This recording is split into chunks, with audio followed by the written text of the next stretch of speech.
Ô, gente, que bom estar aqui. Como é bonito ver a primeira igreja e a segunda igreja, né? Como está dizendo. Pessoal, é isso? A segunda igreja se refere ali? A terceira? A segunda está onde?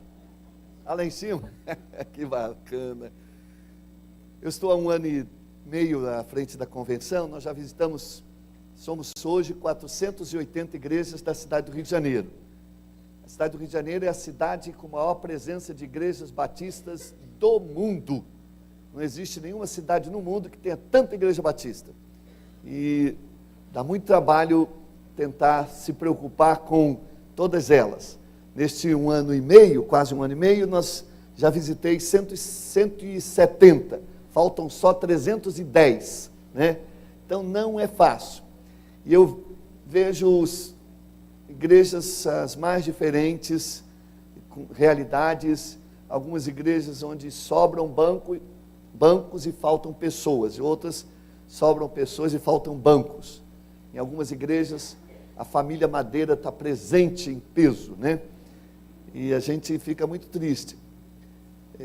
Tudo tem a ver, há uma série de razões, mas a principal é a questão da firmeza espiritual e da liderança ministerial que cada igreja tem. Trago um abraço então fraterno a esta querida igreja e querido pastor, em nome da nossa convenção, nosso presidente, pastor Edson Petter, ele mandou um abraço aqui para os irmãos nesse momento tão significativo. E eu louvo a Deus por esta igreja, que também vi nascer alguns anos atrás, né, pequenininha, e foi agora, não tão pequenininha, mas já nasceu mais ou menos grande, e agora atingiu essa marca tão expressiva. Louvo a Deus, que aqui, entre algumas outras igrejas, há um espaço de excelência. O louvor da melhor qualidade, coral espetacular, parabéns. Muito bem.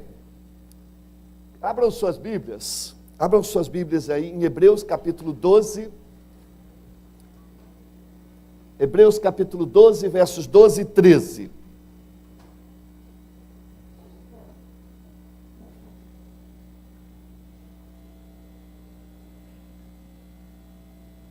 Parabéns por esse espírito missionário que permeia esta igreja. Nossa convenção, hoje temos cerca de 10 missionários também trabalhando em capelanias portuária, hospitalar e prisional. Estamos agora treinando um grupo de missionários para o que a gente vai chamar de capelania esportiva, em que a gente vai ajudar a muitas igrejas a desenvolver projetos esportivos com vistas à evangelização, tendo em vista aí a Copa do Mundo, as Olimpíadas, e a gente quer ver as igrejas mobilizadas nessa direção. E eu tenho visitado algumas prisões e pregado nas prisões, e eu fico maravilhado como o que Deus tem feito através dos nossos missionários em prisões. Pouco tempo nós tivemos o privilégio de acompanhar o batismo de mais de 35 pessoas. O presídio lá de São Cristóvão, esqueci o nome, mas ele tem 1.800 detentos, e 400 desses detentos já são evangélicos. Então a gente vai, quando prega, aqueles multidão de homens que não cantam, eles gritam, que cada palavra sua é um tesouro para eles. E nós temos, inclusive, montamos um curso de capacitação de líderes lá dentro, um curso de teologia com os nossos missionários. Então é a nossa igreja, são os recursos de missões urbanas e do plano cooperativo que tem ajudado a manutenção destes 10 missionários. Tínhamos 5 ano passado, somos 10, e queremos chegar a 25 missionários trabalhando nas diversas capelanias, portuária, prisional, hospitalar, escolar. Há um espaço enorme que está se abrindo nas escolas públicas para o trabalho pastoral. Também dos enlutados, nós estamos já treinando alguns pastores, nós queremos ter um pastor batista ou uma missionária batista em cada grande cemitério dessa cidade do Rio de Janeiro, para trazer consolo, conforto em nome das igrejas batistas. Nós somos uma grande convenção, mas ainda estamos muito dispersos como igrejas. Apenas menos da metade destas igrejas estão envolvidas com a nossa denominação, em função de uma série de problemas que vivíamos e que, pela graça de Deus, agora um novo tempo de líderes mais comprometidos com Deus e com a ética, e nós estamos então vivendo este novo tempo. Aliás, este é o tema da nossa convenção deste ano, um novo tempo de comunhão e vida plena, e a gente quer isso. Nós somos uma potência, mas estamos realizando muito pouco nessa cidade tão querida e tão sofrida. Claro que existem algumas igrejas como essa que têm um trabalho espetacular, mas tantas outras ainda não têm. Nossa convenção tem pelo menos 150 igrejas que estão muito fraquinhas e que precisam muito do nosso apoio. A gente está tentando ajudar. A nossa convenção também ajuda na manutenção de mais de 20 pastores, no complemento do seu salário. Tudo isso com os recursos que a gente tem recebido das nossas igrejas. Talvez este não seja o tema adequado para esta igreja, para outra, mas serve como um remédio, digamos assim, de prevenção. Como superar deficiências e desânimos. Não os vejo desanimados, ao contrário, os vejo entusiasmados. Não os vejo com deficiência. Aliás, também eu não posso ver, só Deus sabe. Se há alguma deficiência no seu coração, seja ela moral, espiritual, emocional. Mas quem sabe você esteja, ainda que aqui, um pouco desanimado, ainda que aqui tendo lutas com algumas deficiências na sua vida que precisam ser corrigidas. Então nós vamos ler esse texto bíblico e nós vamos meditar sobre ele. Como superar deficiências e desânimos. A cidade do Rio de Janeiro foi apontada como a segunda cidade com maior presença de evangélicos. Mas o novo censo mostrou que há mais evangélicos fora das igrejas do que dentro das igrejas.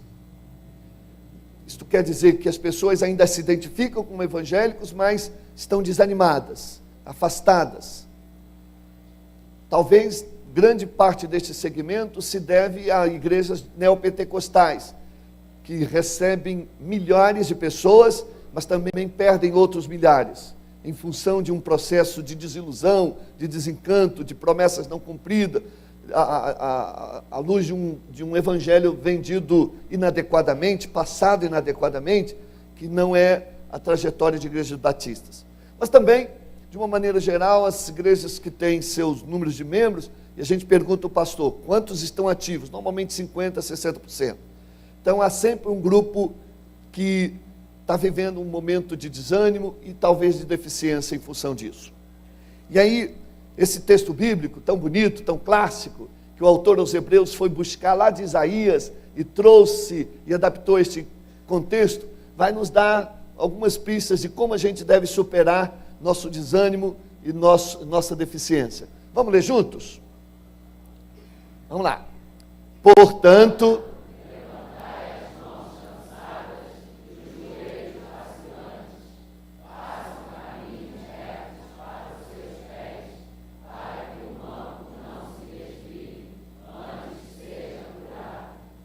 amém. Mantenha o seu texto aberto e me ajude nessa meditação. Vamos lá. Quero refletir. Pode ir passando, tá? Vamos lá. Como você sabe que está desanimado ou com deficiência espiritual ou moral, emocional, que impede você de servir melhor? Como você sabe, percebe quando você não está mais com aquele entusiasmo dos primeiros momentos, o primeiro amor? Então esses são os sinais. O primeiro dos sinais são as mãos cansadas. O autor diz, levantai as mãos cansadas. Na tradução de vocês tem outra palavra? Cansadas. Alguém tem outra palavra? Descaídas, enfraquecidas, de mãos decaídas. Pois bem, esse é o primeiro sintoma de uma vida cristã que está em desânimo e deficiência. Mãos cansadas. A vida cristã vai trazendo para a gente muitas bênçãos, mas também muitos desafios, muitas provações, muitas tentações. Quando nos tornamos cristãos, nós ganhamos logo 4 inimigos. Ganhamos a carne como nosso inimigo, porque antes a gente fazia a vontade dela e já não queremos fazer. Ganhamos o mundo como nosso inimigo, porque nós antes vivíamos da correnteza do mundo, agora a gente vai contra a cultura do mundo, contra os valores. Ganhamos também o ego, que dominava o nosso ser e que a gente dirigia a nossa própria vida. Mas agora temos o Espírito Santo, e essa luta do ego com o Espírito Santo não tem sido fácil. E ganhamos também Satanás como nosso inimigo. Antes não tínhamos problema com ele, porque fazíamos o que ele desejava. Em função disso tudo, nós travamos uma luta terrível em nossa vida cristã. E alguns irmãos não têm o entusiasmo ou a perseverança necessária para se manterem firmes. E aí vão desanimando. Sem contar que às vezes, no contato com o povo de Deus, às vezes enfrentam tribulações, dificuldades, malquerências, maledicências, oposições, falta de apoio, e isso também enfraquece o seu envolvimento com o reino de Deus e com as coisas espirituais. Então a gente vai tendo mãos cansadas. E a gente percebe as nossas mãos cansadas. Primeiro, mãos cansadas de servir. Quando as pessoas já não têm aquele entusiasmo para servir, para trabalhar na igreja, para se envolver no ministério, estão cada vez mais distantes, parece ser mais difícil procurar e encontrar pessoas que estejam disponíveis para o serviço, disponíveis para a obra, disponíveis para os ministérios. Então, quando você começa a perceber que você não está mais com muita vontade de trabalhar na igreja, há um sinal então de mãos cansadas. Mãos cansadas de ofertar. Quando o contribuir já lhe é pesado, já lhe é difícil, já não sai tão facilmente. Quando o dízimo, a sua contribuição está difícil de ser dado, e ele começa a pesar na sua mão, e você vai decaindo, vai tentando tirar alguma coisa para que aquilo fique mais leve para você. Então esse é sinal de que a sua mão está cansada. Também mão cansada de cuidar, de amparar, de socorrer, de consolar, de abençoar, de carinhar, de ter comunhão com os irmãos. Começamos a nos isolar, a ficarmos sozinhos, a nos afastarmos dos irmãos, do convívio da comunidade. Já não nos preocupamos com mais intensidade dos nossos irmãos em Jesus, e aquela mão que cuidava, que amparava, que consolava, que carinhava, já não está mais presente e não está mais viva. Também mãos cansadas de louvar, mãos cansadas de louvar, mãos cansadas de celebrar, mãos cansadas de agradecer. Passam a olhar as coisas como absolutamente naturais, como ocasionais, como circunstanciais, e não como bênção de Deus, não como dádiva do Senhor. E, portanto, já não encontram os motivos para celebrar, para louvar. Esta ênfase do levantar as mãos, você vê muitas vezes nos salmistas, e nós mesmos cantamos, em teu nome minhas mãos levantarei. As mãos significam o colocar-se diante de Deus. Na cultura judaica, quando se levantava a mão, era como se mostrasse o raio-x do coração. Senhor, eu estou louvando a Ti, estou Te buscando, e eu quero que vejas a minha mão. Minha mão é o reflexo do meu coração. Meu coração está limpo e, portanto, minhas mãos estão limpas. Quando você levantar a mão assim, teu nome, dá uma pesquisada no coração, se a coisa não está boa, é melhor baixar logo, né? Porque pelas suas mãos o Senhor vai ver o seu coração. Então, quando você levantar a mão, ainda que não esteja, deseja estar. E ainda que não levante a mão, mas simbolicamente apresente-se diante de Deus de forma pura e santa para o Senhor. Então, mãos cansadas de louvar, mãos cansadas de agradecer. Outro sinal de que nossa fragilidade física, aliás, espiritual, está sendo afetada é quando nós estamos vivendo os joelhos vacilantes. Em algumas versões aí tem outros termos. Joelhos desconjuntados, trôpegos. Pois bem, então esta coisa dos joelhos trôpegos, né? Dos joelhos vacilantes, dos joelhos que estão desconjuntados. E particularmente vivo este momento, né?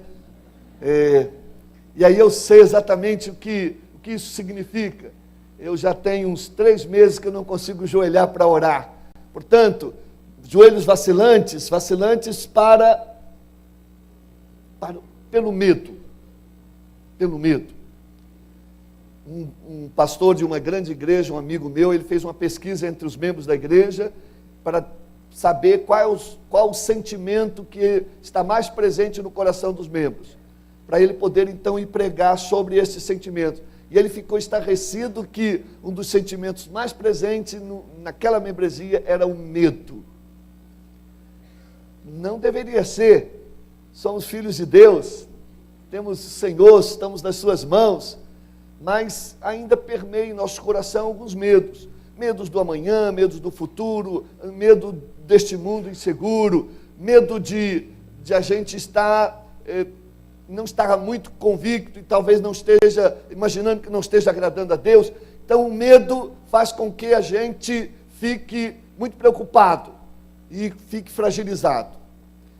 Todo mundo que tem medo, normalmente os joelhos tremem, né?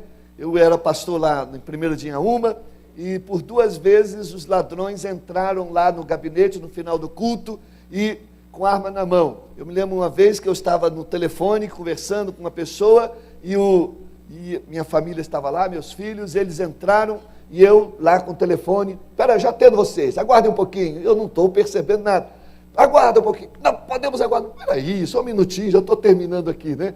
Depois que eu fui ver que era alguma coisa mais do que um simples atendimento que eles queriam. Mas, quando eu olhei aquilo, aquela arma brilhante, olhada para mim, e ele disse, mande todo o dinheiro. Tinha 500 pessoas aí, cada um deu R$50, deve ter 25 mil aí. Aí eu falei assim, esse cara não entende de igreja batista não, coitado. A nossa eclesiologia é diferente, acho que ele calculou com outras igrejas. Falei assim, meu companheiro, não tem nada aqui não, meu filho. Tem pouca coisa, e se tiver, o tesoureiro já levou, então está no cofre, etc. E eles pegaram os pobres dos rapazes lá da igreja, aqueles que ficam por último lá, né, conversando, para pegar o cofre enorme, pesado, 5 rapazes fortes, botaram na Kombi da igreja e levaram. E aí eu perguntei ao tesoureiro, quanto tinha? R$750, pastor, dentro do cofre. Aqueles ladrões tiveram uma tremenda decepção. Mas meu joelho naquele momento virou geleia, né? Joelhos trôpegos, joelhos vacilantes. O medo faz isso, faz a gente tremer, faz a gente sofrer, faz a gente vacilar. Então, mas não somente, joelhos vacilantes para orar.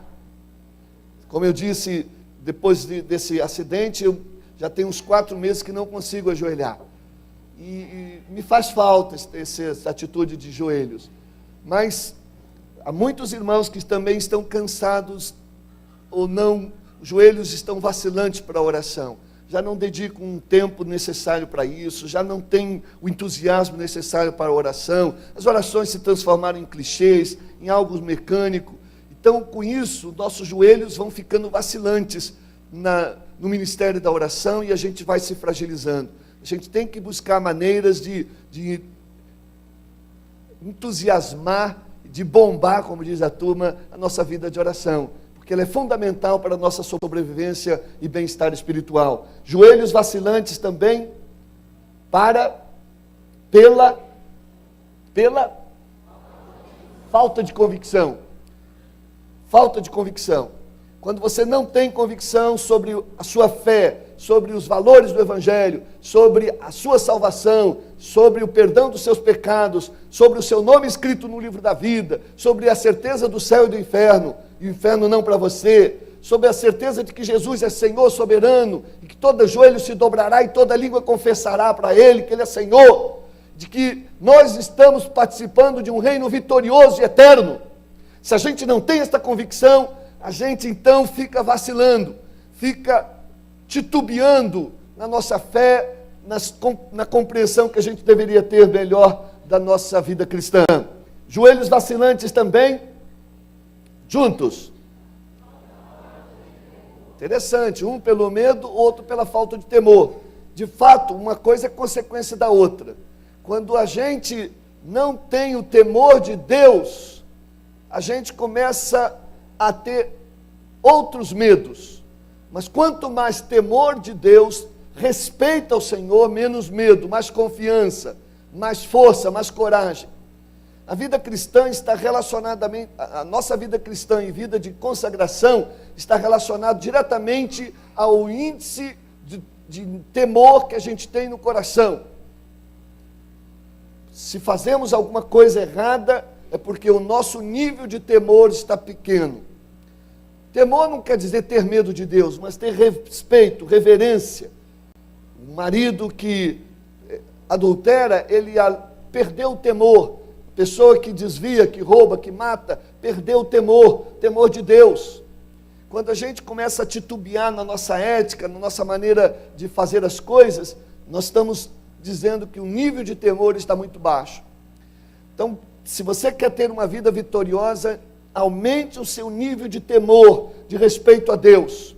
A Bíblia diz que a gente não deve temer aqueles que podem tirar nossa vida, mas a gente deve, nosso temor deve ser aquele que pode lançar a nossa alma no inferno, e só Deus pode fazer isso. Então, às vezes nós temos medo de muitas coisas e não temos o temor devido do Senhor. Também, nossos joelhos vacilantes para vir ao templo.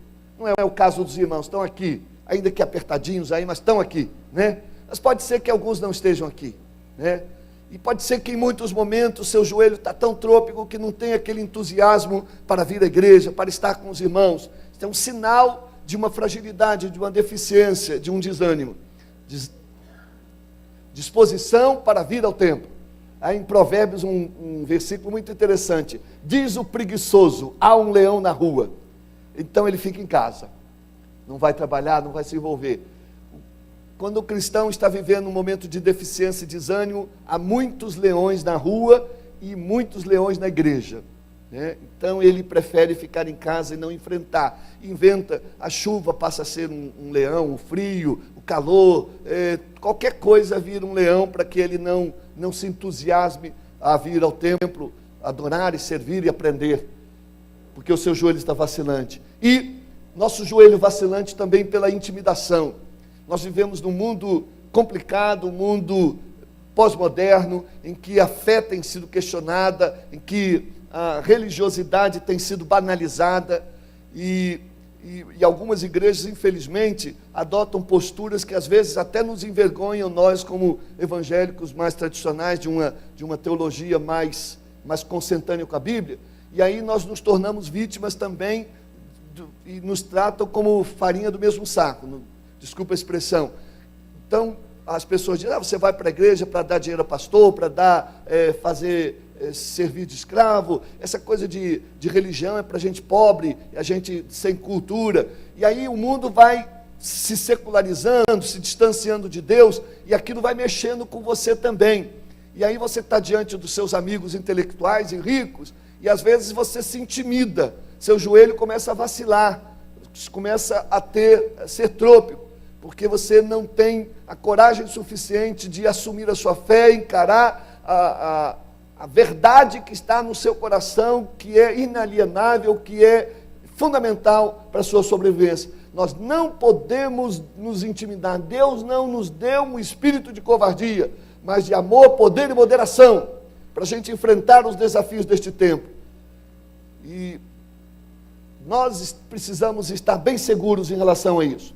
Mas há um terceiro sintoma que mostra que nós muitas vezes estamos vivendo nossa deficiência, nosso desânimo. São os pés mancos ou os pés tortos. E o autor aos Hebreus vai dizer assim: levantai mãos cansadas, fortalecei joelhos vacilantes e endireitai caminhos, para que aqueles que mancam possam ser consertados e não se desviem.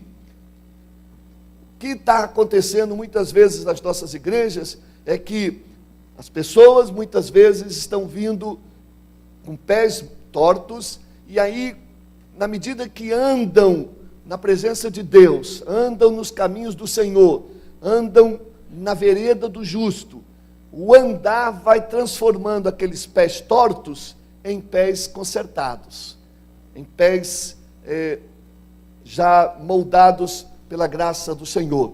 Isso é um processo de crescimento discipulado. Mas pode ser também que muitos de nós, ainda que com os pés já consertados ou já andando em trilho certo, nós eventualmente nos desviamos, começamos a tomar caminhos que não são os bons caminhos, que são caminhos tortos, caminhos com muitos problemas, com muitos buracos, e aí então nossos pés começam a ficar tortos e mancos novamente. Nossos pés mancos por caminhar em caminhos tortos. Infelizmente, talvez haja entre nós, ou pessoas que não estão aqui, o seu querido, que começou a andar por caminhos diferentes, em companhias estranhas, em fazer coisas que não são as coisas que agradam o coração de Deus, e aí o pé daquela pessoa, o andar daquela pessoa começou a ficar com muitos problemas. Mas nosso caminho deve ser um caminho direito, reto, plano, para que nossos pés não sejam tortos. Pés mancos também de valores. Nosso valor, nossa ética vai sendo modificada. O caminho deste mundo é um caminho cheio de problemas éticos, de problemas morais, de problemas de desafios morais. A gente vê a televisão, vê as novelas, essa novela agora do Fina Estampa, é uma fina porcaria, entendeu? De sexualidade exacerbada, e a gente fica envergonhado para ver aquilo. Então nós já tomamos decisão, não assistimos aquilo, porque eles passam dos limites, e até novelas das 6, programas, e isso está fazendo a cabeça de uma sociedade, está construindo caminhos tortos, para que essa turma que vem, já comecem desde pequenininhos com os pés tortos. E aí vivemos numa sociedade onde todo mundo é pé torto, e aí então vira normalidade ser pé torto. E quem é pé direito vai ser discriminado, né? E esse é o mundo que a gente está vivendo. Aqueles que querem viver piamente sofrerão perseguições. Mas nós podemos reverter esta realidade. Também nossos pés mancos, por quê? Pela falta de firmeza doutrinária, isto é, às vezes a gente não tem segurança do que a gente crê nas nossas doutrinas. Nós somos uma igreja batista, eu desde pequenininho sou batista, e eu já estudei muita coisa sobre outras religiões e outras igrejas, e cada vez mais me convenço que nós temos a melhor doutrina, nós temos a melhor compreensão das Escrituras, nós temos os melhores princípios.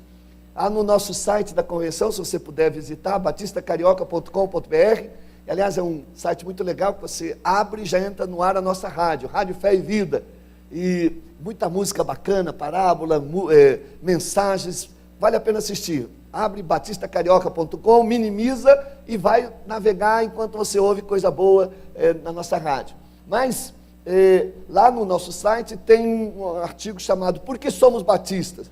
E aqui a gente explica qual é a nossa diferença, por que não somos aquilo, não somos aquilo e somos assim. Não de forma pejorativa ou desprezando os outros, mas evidenciando aquilo que é importante em nós. E hoje, então, a gente já não tem muito essa segurança, as pessoas estão aí transitando em outros mundos, e aí falta essa firmeza, essa convicção doutrinária, seus joelhos estão vacilando nesta área. Ok, também pés mancos, juntos, vacilar na fé. Estão vacilando na fé, às vezes precisavam estar mais seguros, mais firmes, mais confiantes, mais esperançosos, mais dependentes de Deus, mas se deixam levar pelas circunstâncias da vida, pelas tragédias, começam então, será que Deus ama mesmo? Será que será que isso é verdade mesmo? E aí a gente então tropeça na nossa caminhada e os pés vão ficando mancos. Bom, aí, então nós já sabemos quais são os sintomas de uma vida desanimada e deficiente. Em primeiro lugar, mãos cansadas. Em segundo lugar, joelhos vacilantes. Em terceiro lugar, pés mancos. Longe de nós isso. Mas vamos ver, Por que nós devemos superar nosso desânimo e a nossa deficiência? Por que devemos superar as nossas mãos cansadas e decaídas para ofertar, para cuidar, para amar, para carinhar? Por que nós devemos superar os nossos joelhos vacilantes com mais oração, vacilantes por causa do medo, da intimidação? Por que a gente tem que tentar consertar nossos pés mancos de valores, de falta de convicção? Bom, são 3 as respostas que a gente pode ter para isso. Primeira resposta, vamos juntos? Se você está desanimado, se você tem problemas de deficiência morais e espirituais na sua vida, não se acomode com isto.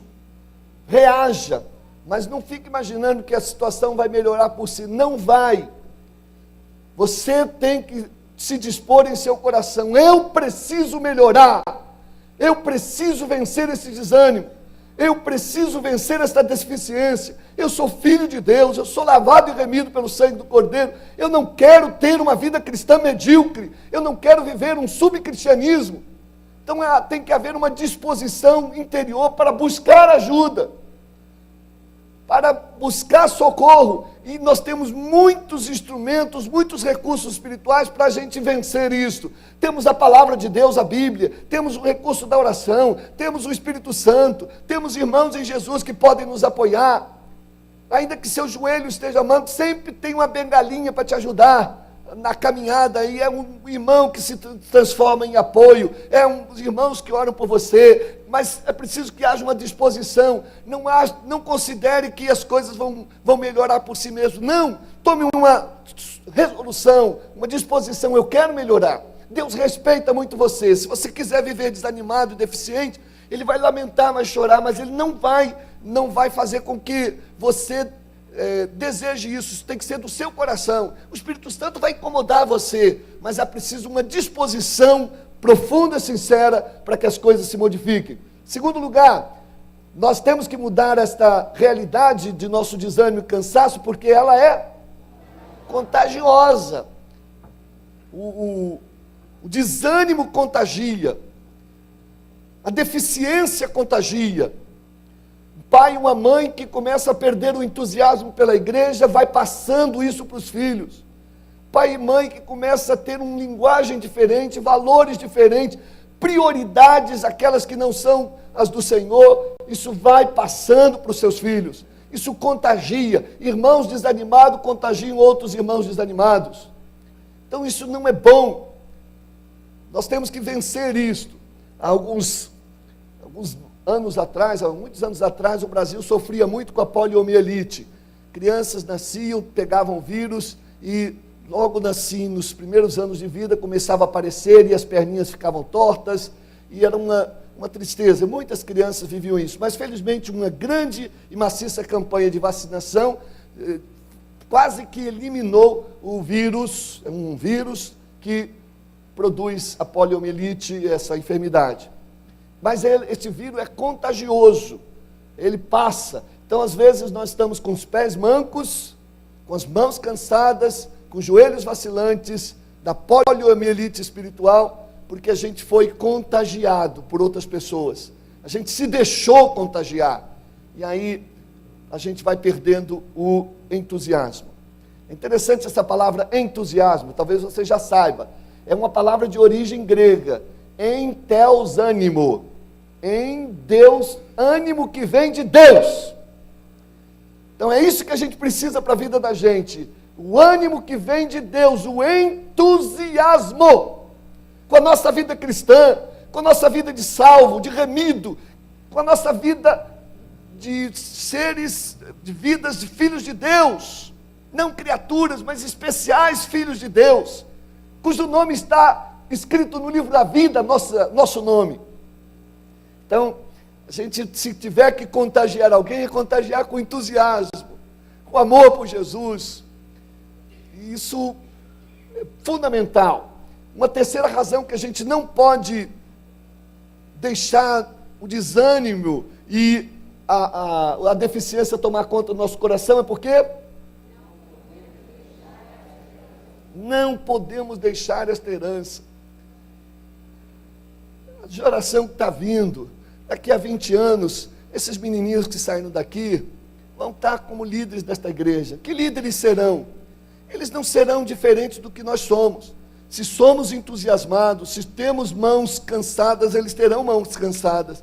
Se temos joelhos vacilantes, eles também terão. Nós não podemos deixar para a geração que vem uma herança de gente desanimada, de gente deficiente, de gente não comprometida com Deus. Isso não é bom para o reino de Deus, para o futuro do cristianismo. A Europa, por muitos anos, foi decaindo, e as gerações não foram passando para outras gerações as bênçãos do Senhor. Então, as grandes igrejas foram se fechando, foram se transformando em hotéis, em albergues, aqueles foram sendo destruídas e transformadas em condomínios.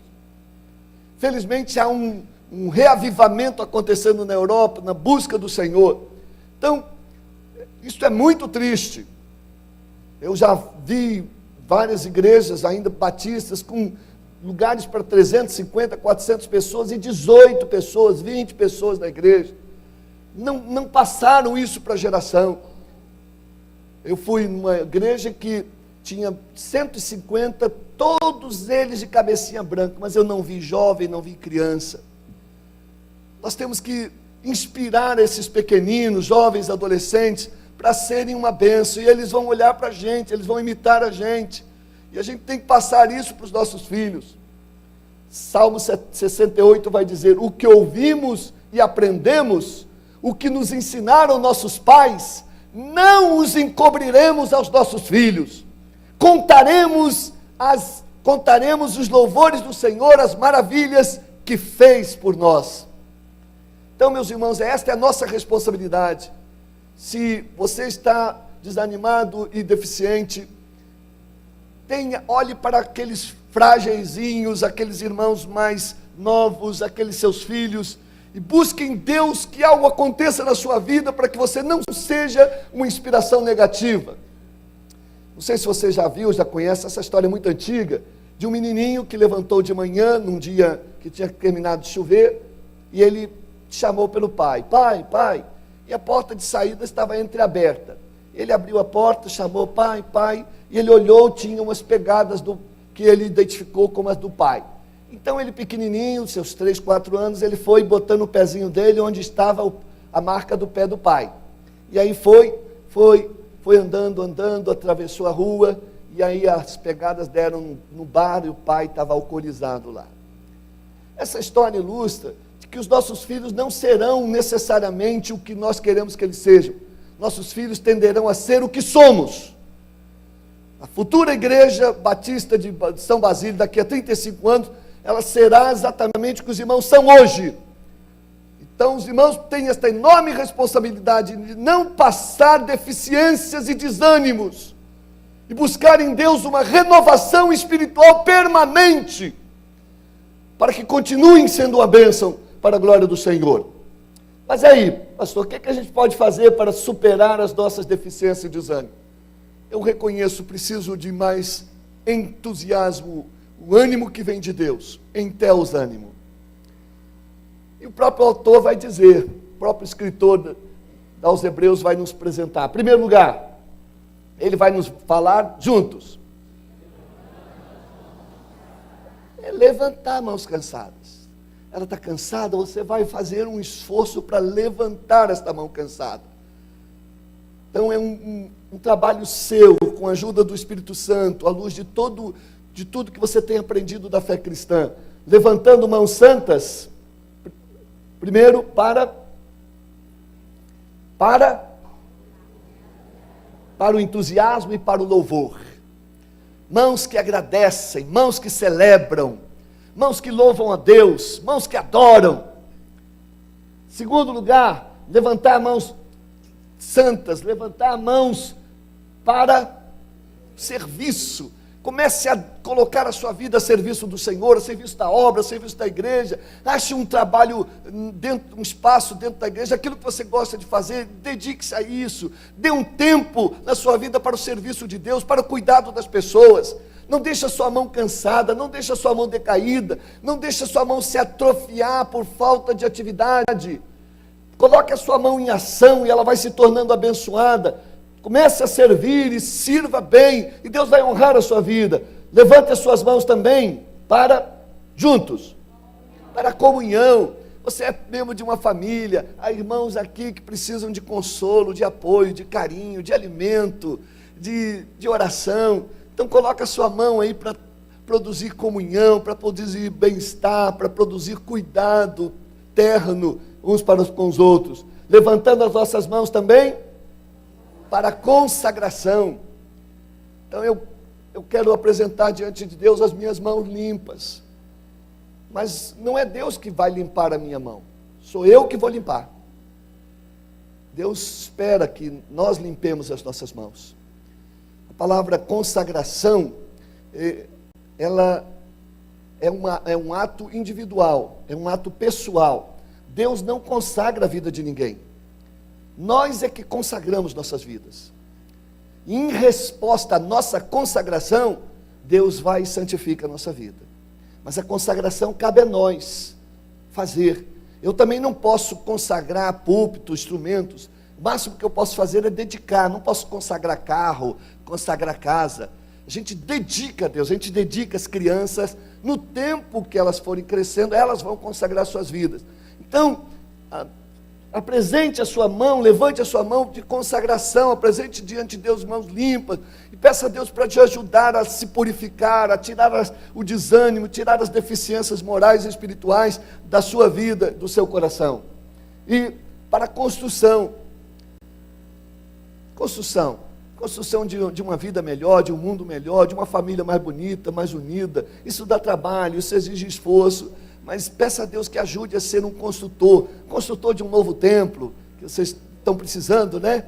E então é isso, a gente vai colocar as nossas mãos cansadas e vamos colocar à disposição do Senhor para servir, para contribuir, para consagrar e para construir. Outras coisas que devemos fazer, que o texto bíblico nos fala, é firmando os joelhos vacilantes. Está na hora de a gente firmar isso. Está na hora de a gente solidificar. Como a gente faz isso? Através de oração confiante. Uma oração confiante. Aquela oração que diz: Senhor, eu confio em Ti. Senhor, eu dependo de Ti. Senhor, eu espero em Ti.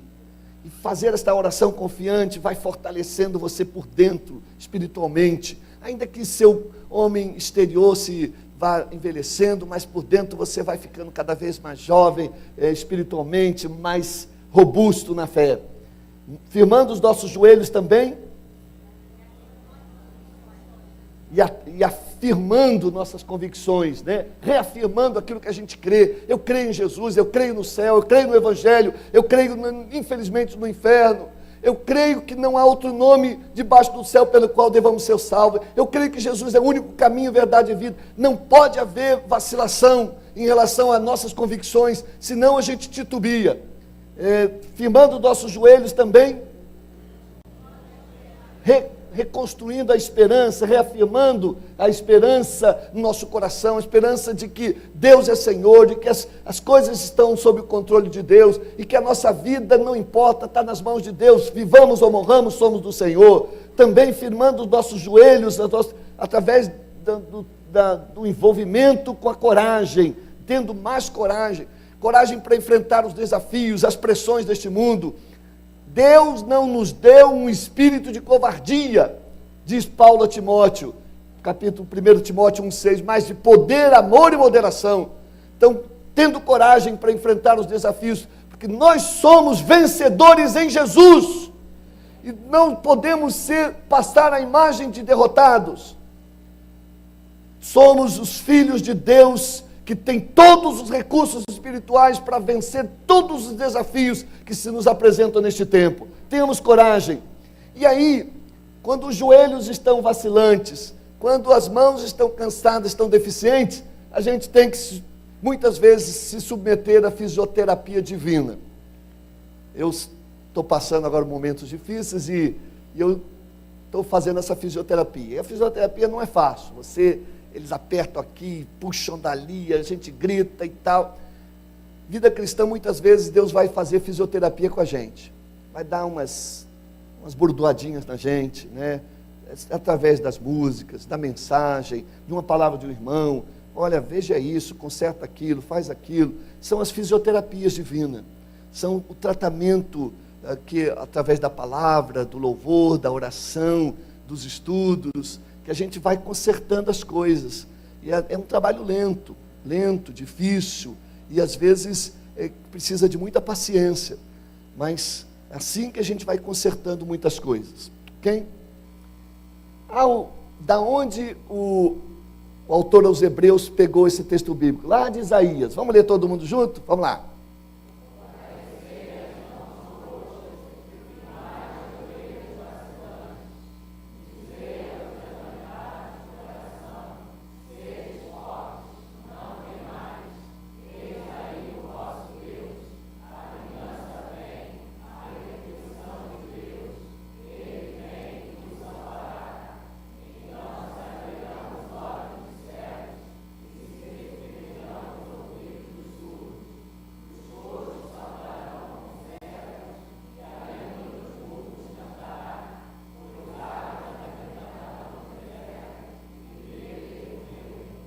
É isso aí, gente. Se a gente fizer isso, mãos que não se cansam, joelhos que não ficam vacilantes, pés que andam por caminhos retos, a bênção do Senhor continuará conosco.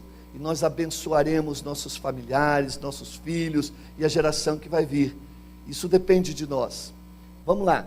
E, por fim, para a gente poder, então, ter uma vida um pouco mais bonita aos olhos de Deus, sem desânimo e deficiência, nós precisamos consertar os nossos caminhos. Consertar os nossos caminhos. Por onde estamos andando? O que estamos ouvindo? De que conversas estamos participando? De que rodas de amigos nós estamos nos envolvendo? Que valores estamos absorvendo? Se o caminho que estamos trilhando é caminho torto, não é caminho dos filhos de Deus, então nossos pés continuarão tortos. Esta realidade precisa mudar. Nós precisamos, irmãos, de caminhos retos, né? Caminhos retos, né? Então, isso aí, caminhos retos. Nada de ficar para a direita ou para a esquerda. Olhar para Jesus, olhar para frente. Aquele que lança a mão do arado e olha para trás não é apto. A gente tem que olhar para Jesus, caminhos retos, nem para a direita, nem para a esquerda, nem para às vezes aqui, às vezes acolá, um pé no mundo, um pé na igreja. Olhar, caminho reto, caminho para Nova Jerusalém, para a cidade de Deus, sem parar, né? Depois, nossos caminhos têm que ser planos. Se há sujeira, se há buracos, se há desvios morais, eles precisam ser corrigidos. E você que é um filho de Deus, que recebeu uma nova visão espiritual, pode perfeitamente enxergar aquilo que não convém ao cristão. A Bíblia diz: todas as coisas me são lícitas, mas nem todas me convêm. Todas as coisas me são lícitas, mas não me deixarei dominar por nenhuma delas. Eu sou míope conversando com os míopes, a gente costuma dizer assim: quando a gente está sem óculos, os caminhos são tão planos, porque a gente vê tudo retinho, não vê buraco, né? Mas é só botar o óculos que a gente vê que o mundo é feio, está cheio de buraco, né? Então, às vezes a gente também está com miopia espiritual e não vê os caminhos tortos. E a gente está andando em caminhos tortos e os nossos pés estão se prejudicando, se tornando tortos, defeituosos, e a gente não está enxergando espiritualmente isso, naquilo que a gente vê na televisão, naquilo das conversas que participamos, nas situações que não convêm aos filhos de Deus. Também devemos fazer para nós caminhos limpos, vamos tirar a sujeira da nossa casa, vamos tirar a sujeira da nossa vida, da nossa mente, vamos pedir a Deus que conserte o nosso andar, e a gente vai então, na medida que a gente limpa o nosso coração, o nosso linguajar, a nossa maneira de se relacionar com as pessoas, os nossos tipos de conversa, nosso ser como um todo vai sendo curado, vai sendo abençoado, vai sendo aperfeiçoado. E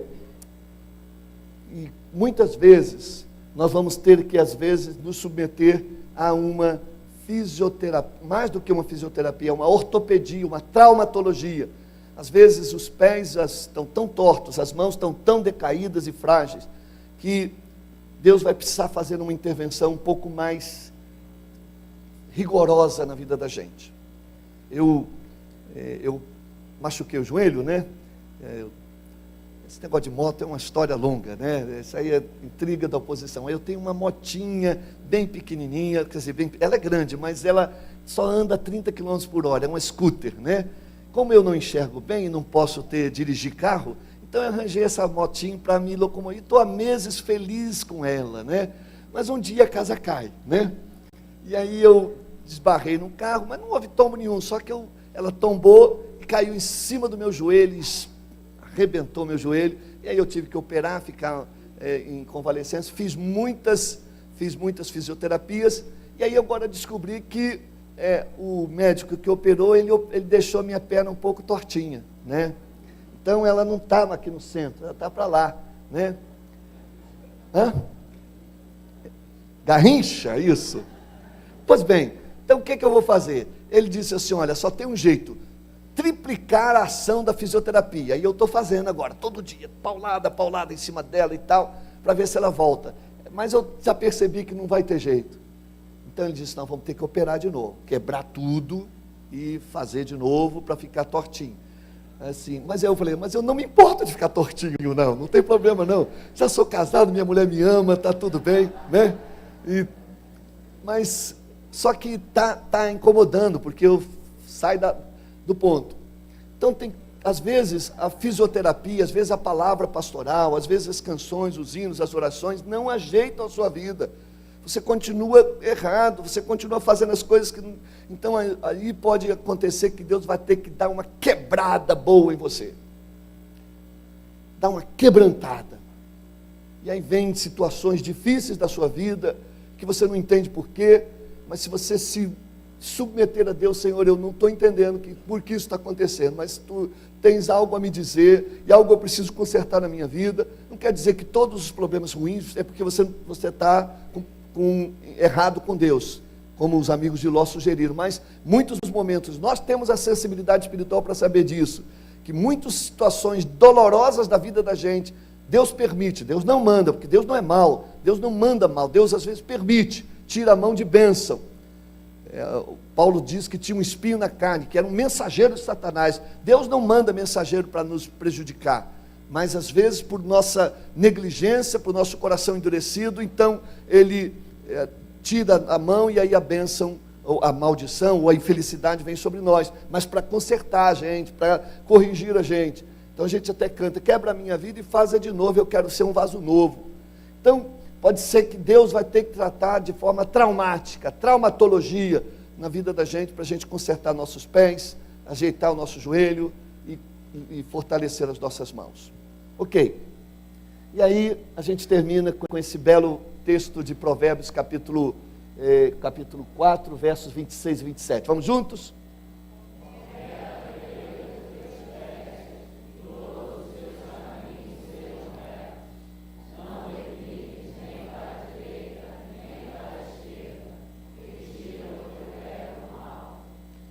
Como um professor, que gosto muito de ser, quero ver se vocês introjetaram, interiorizaram aquilo no coração. 3 sintomas que denunciam a nossa deficiência e nosso desânimo espiritual. Primeiro, mãos cansadas. Segundo, joelhos vacilantes, trôpegos. E depois, pés mancos. Mancos de valores, mancos de andar por caminhos tortos, mãos cansadas de ofertar, de amar, de cuidar, de servir, joelhos trôpegos para oração, para consagração, para firmeza doutrinária, para intimidação. Mas a gente não pode continuar com isso. Isso não é bom para a vida da gente. Por 3 razões, porque a gente tem que se livrar disso. Qual é a primeira razão? Pode ser fora da ordem. Porque nós não podemos o quê? Deixar esta herança para quem vem. Né? Não podemos deixar esta herança. Segundo, nós também temos que fazer o quê? Não podemos Porque ela é contagiosa, ela contagia desânimo e deficiência. E também não podemos deixar assim, porque ela não vai, o quê? Se resolver por si mesma. A gente tem que reagir como filho de Deus. Essa é a nossa parceria com Deus. Deus só quer que a gente deseje, Senhor, eu quero, e me ajude, e aí Ele vai. Mas se você não desejar, não de alguma forma buscar isto, a bênção de Deus, por mais que Ele deseje, não pode ser que não aconteça. E aí, para a gente vencer isso, a gente tem que, a solução colocada pelo autor dos Hebreus, para as mãos cansadas nós precisamos o quê? Levantar, fortalecê-la, levantar mãos a Deus. Senhor, meu coração está se purificando diante de Ti, minhas mãos querem servir-Te bem, minhas mãos querem abençoar outras pessoas. Joelhos precisam ficar o quê? Firmados, não essa coisa aqui, né? Firmados, firmes na oração, firmes na palavra, firmes na doutrina, firmes na convicção, firmes no Senhor. E os nossos pés precisam fazer o quê? Se endireitar. E a maneira de se endireitar é parar de andar caminhos tortos, parar de ouvir coisas tortas, parar de fazer coisas que não são do Senhor. Se na televisão tem algo que está mexendo com os valores da sua casa, desliga ali ou muda para outro canal. Se você está ouvindo uma música, uma conversa que não tem parte contigo, aquilo não tem a ver com você, sai dali, em nome de Jesus. Não deixe o seu ouvido, o seu coração, sua alma, sua moral, sua ética ser contaminada pelos valores deste mundo. Sejam gente especial, gente sadia espiritualmente, para a glória de Deus neste mundo, para o louvor do Senhor, para a grandeza da igreja de Jesus neste tempo. Assim eu desejo no fundo do meu coração que seja esta igreja, assim deseja o Senhor pelos próximos 35 e 350 anos. Amém.